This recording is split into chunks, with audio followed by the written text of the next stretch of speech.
Hey, so going everyone, turns my WWE TLC Tables, Ladders, and Chairs 2019 pay-per-view. Of course, TLC was the final pay-per-view of the year as well as the decade. And overall, I gotta say, coming out of TLC, I thought it was a pretty bad show. Outside of the first two matches as well as the return we got, I thought everything was bad. I thought, the pacing of the matches were slow, boring, non-eventful, and this definitely was a throwaway show. I didn't like it. Definitely thought it was the worst pay-per-view of the year. I thought it was worse than Super Showdown, Clash of Champions. I did not enjoy this show at all. Like I said, outside of the first two matches as well as the return we got. So TLC gets a big thumbs down for me personally. Just did not like the show by any means. Of course, before the main pay-per-view started, we did have the kickoff show 1 hour prior to the pay-per-view itself. We did have one match on there, being Andrade taking on Humberto Carrillo in a one-on-one match. I thought it was a good, solid match for what it was. There was some stuff where it was kind of sloppy and there was some miscues at the beginning of it.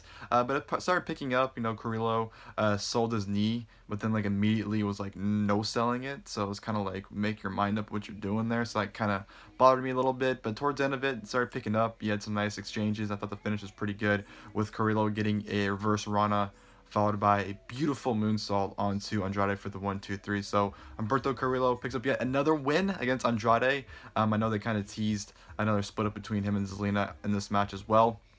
But I did enjoy it. I thought they did some good callbacks. They were able to prevent and counter some stuff they weren't able to do in their previous matches. So I thought them learning from their mistakes was a good touch. But yeah, overall, for a kickoff show, I thought it was a pretty good match on there.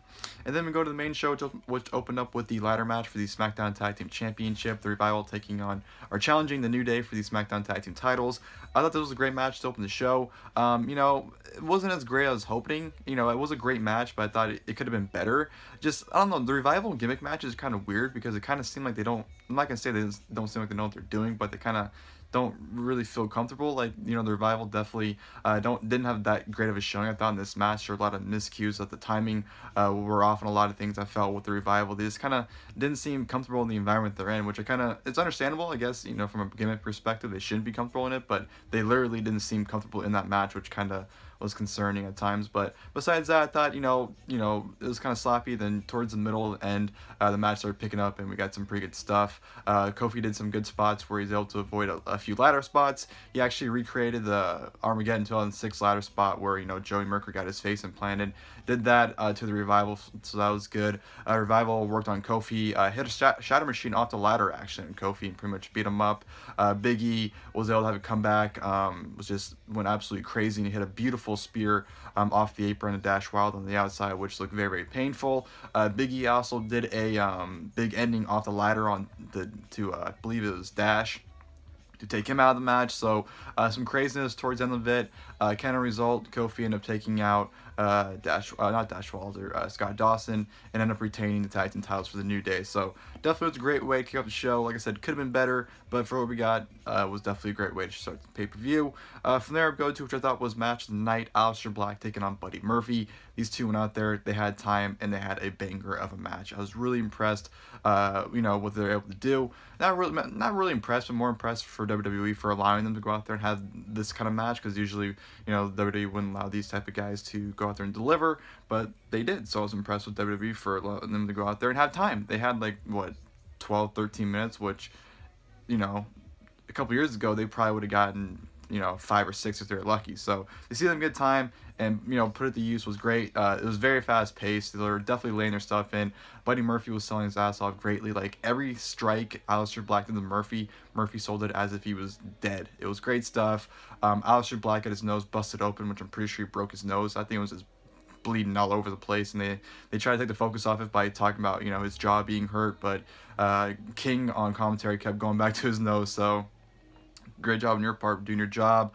Buddy Murphy was able to go for the power bomb, but Aleister Black was kind of fighting out of it, but then Murphy grabbed his head through and just barraged super kicks, and followed by a beautiful running power bomb.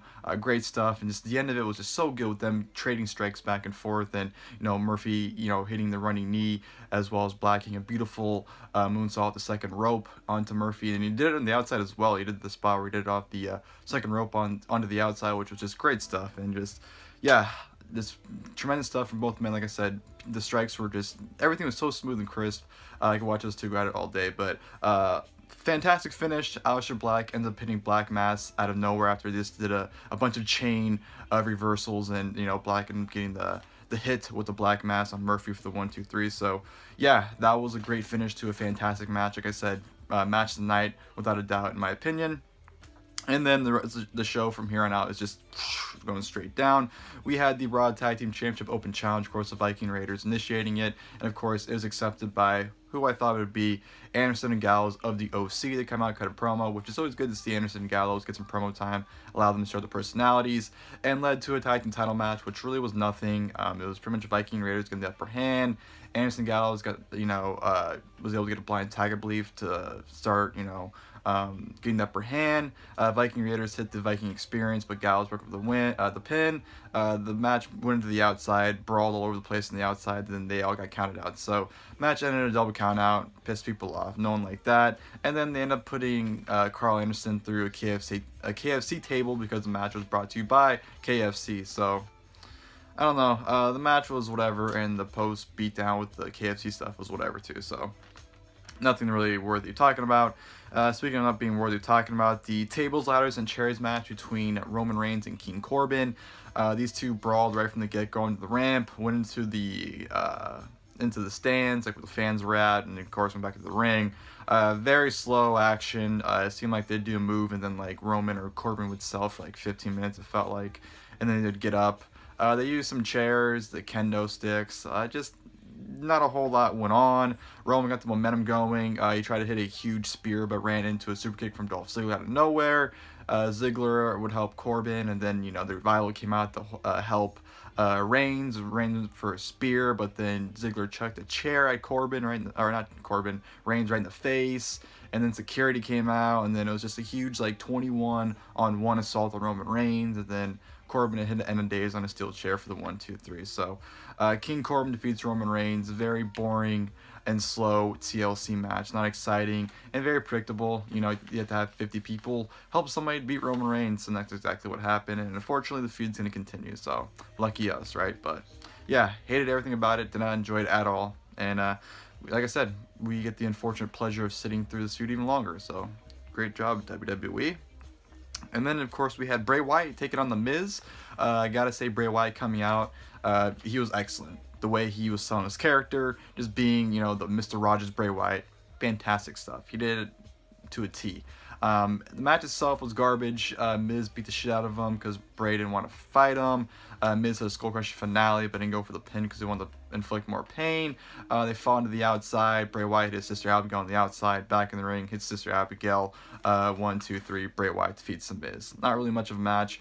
I like that Miz tried to be more aggressive and serious, while Bray Wyatt was kind of playing the game, not really taking it seriously. But the more Miz laid his shit in, you can see Bray getting pissed off and him kind of embracing, the fiend inside of him a little bit. So thought that was great storytelling. But yeah, the match itself wasn't anything special. Then of course afterwards, the Fiend showed up on the Tron, just like I don't know if it was like a picture of him breathing, or like it was a video of him breathing, or a picture or what, but he's just sitting there on the Tron very creepily. And then of course Bray sitting there like, oh, you want me to do it? Okay, I'll do it. Then of course he brings out the huge mallet from Hell in a Cell, goes to use it on Miz, but out of nowhere gets attacked. And it's none other than Daniel Bryan. Of course, Daniel Bryan makes his return after being absent for about a couple weeks, and he comes back with a shaved face and a buzz cut, looking like the American Dragon Bryan Danielson, or looking like himself in 2011, early 2012 with his run WWE. He looks 10, 15 years younger, and hits the running knee on Bray Wyatt, and fully embraces the yes chant again. So yeah, I'm all for the Fiend versus the American Dragon at the Royal Rumble, and I think that'll be great stuff. But yeah, that was definitely I mean, in terms of storyline progression, it was all great, but like I said, the match between Miz and Bray was absolutely nothing. So yeah, nothing about that. Bobby Lashley taking on Rusev in a tables match. These two managed to go out there and have like a 15-minute match and do absolutely nothing. I just know that they fought. Guardrails introduced. Bobby Lashley actually chokeslammed Rusev onto the guardrail, which actually looked pretty painful. They used kendo sticks, and they pretty much used everything besides the table for the most part. Rusev, every time he tried to set up a table, Lana would just knock it over or something, or prevent him from putting Lashley through it. Typical stuff. End came. Lashley went to spear Rusev through the table after Lana jumped on Rusev's back. Lashley speared Rusev onto the table. However, the table did not break, which led to Lashley just hitting a suplex through a table behind him onto Rusev, or putting Rusev through a table, I should say. I apologize, to win the match. So Bobby Lashley defeats Rusev. Whatever.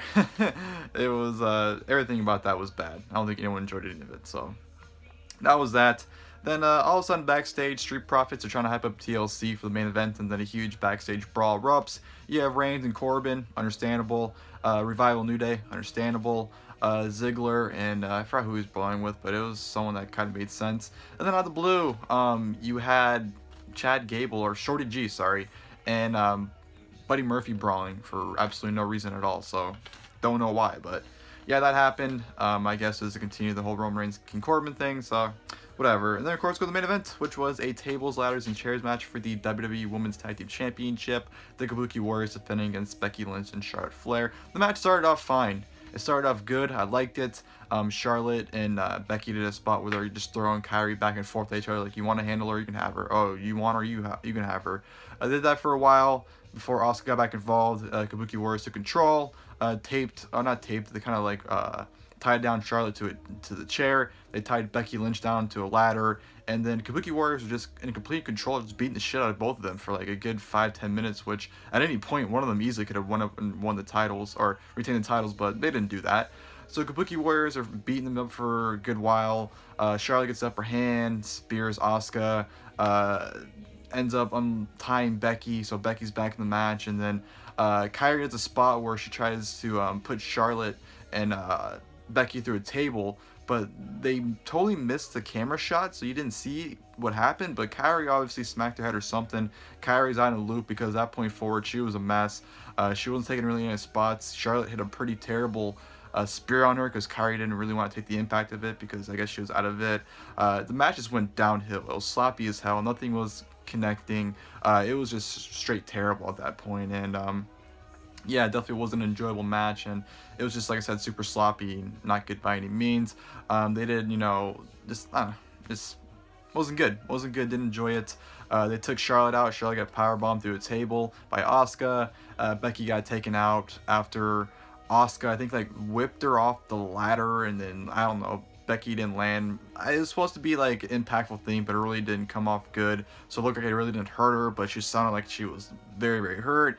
It was a stupid finish, and of course Asuka goes up to retain the Women's Tag Team titles. So the Kabuki Warriors are still the WWE Women's Tag Team Champions. Not surprised, expected it, but it wouldn't have surprised me if WWE had Charlotte and Becky win it, just so Charlotte could be a Grand Slam champion, and they could say Becky 2 belts again for a couple weeks before putting it probably back on the Kabuki Warriors. But yeah, terrible main event to a terrible pay-per-view. Like I said, overall, I thought TLC was by far the worst WWE pay-per-view of the year. Didn't really enjoy the show. The first 2 matches I enjoyed.